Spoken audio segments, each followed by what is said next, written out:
চুল পড়ার সমস্যা কার নেই? কারো কম, কারো বেশি।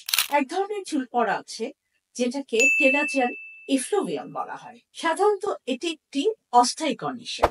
জ্বর হলে, জ্বরের পর এই ধরনের চুল পড়া হতে পারে। কি কি কারণে এই চুল পড়তে পারে? দীর্ঘস্থায়ী অসুস্থতা একটি কারণ। ফিজিক্যাল বা ইমোশনাল স্ট্রেসের কারণে এটি পড়তে পারে।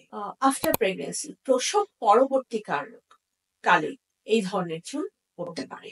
বড় কোনো সার্জারি, মানসিক দুশ্চিন্তা, এসব কারণে এই ধরনের চুল পড়তে পারে। পুষ্টির অভাবে, জিঙ্ক, আয়রন, প্রোটিন ডেফিসিয়েন্সি, এসব কারণে টেলোজেন এফ্লুভিয়াম হতে পারে। হরমোনের তারতম্য, যেমন মেনোপজ হলে, থাইরয়েডের কোনো সমস্যা হলে, অনিয়ন্ত্রিত হরমোন থেরাপি দিলে এই ধরনের চুল পড়ার সমস্যা হতে পারে। সিভিয়ার ডায়েট কন্ট্রোলের কারণে, এক্সট্রিম ওয়েট লসের কারণে টেলোজেন এফ্লুভিয়াম হতে পারে।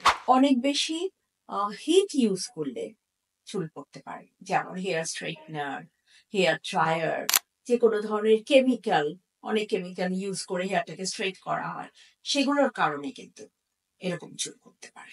কিছু ওষুধ আছে এসবের কারণে হেয়ার লস হয়। আমরা এটাকে রোধ করব কিভাবে? প্রপার স্লিপ, ঘুমটা ঠিক মতো হলে, প্রপার ডায়েট, খাবারটা ঠিক মতো খেলে, এবং ডায়েটটা মেনটেন করতে হবে। ব্যালেন্স ডায়েট মেনটেন করলে এই চুল পড়াটা অনেকাংশে কমে আসে। এছাড়া রয়েছে আয়রন, জিঙ্ক, বায়োটিন সাপ্লিমেন্ট। কিছু সাপ্লিমেন্টে কিন্তু চুল পড়াটা ভালোই রোধ হয়। তারপরও যদি না হয়, এরপর আমরা আসি ওষুধে। আমরা ইনভেস্টিগেশন অনুযায়ী ডায়াগনোসিস করে তারপরে সেটা টপিক্যাল এবং ওরাল কিছু মেডিকেশন প্রেসক্রাইব করতেই পারে। একদম লেটেস্ট ট্রিটমেন্ট এখন যেটা আছে সেটা হচ্ছে লো লেভেল লেজার থেরাপি, এলএলটি। এই এলএলটিটা ভালো কাজ করে। আর এখন আরো যেটা ভালো সেটা হচ্ছে প্লেটলেট রিচ প্লাজমা বা পিআরপি থেরাপি।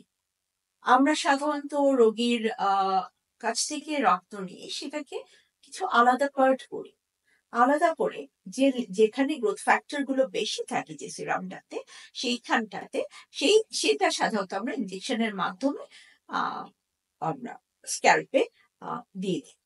এতে বেশ ভালো রেসপন্স হয়। মাসে একটা করে সাধারণত 3 থেকে 5টা সিটিং এ ভালো গ্রোথ হয়।